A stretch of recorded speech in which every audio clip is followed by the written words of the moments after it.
A moment of joy for the hostages who'd been held in Kuwait since the Iraqi invasion.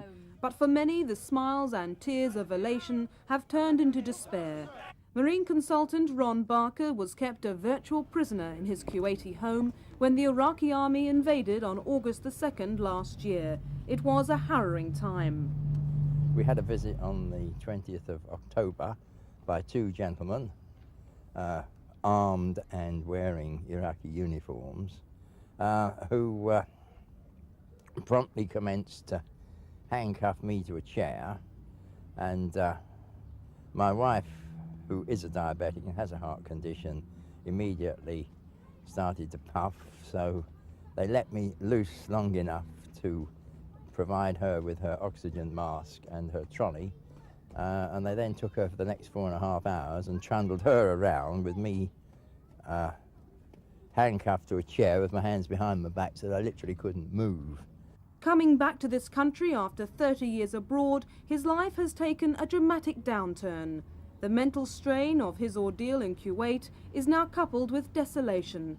He's living in a one-bed council flat in Crawley with his ill wife, has no job and has little hope for the future. He feels let down by the government. We didn't come back here expecting to be looked after, but we didn't expect to be frustrated from looking after ourselves. If the government will only appreciate the fact that we want to help ourselves, we don't want charity.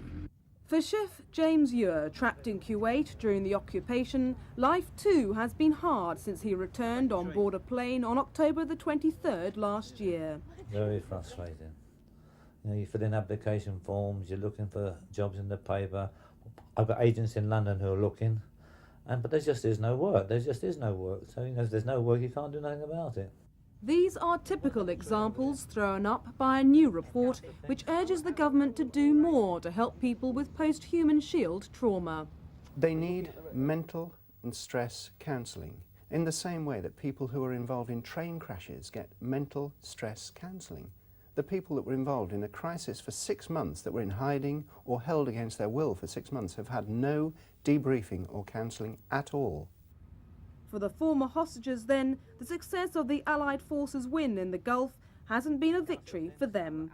Githa Hutton in Crawley, Thames News.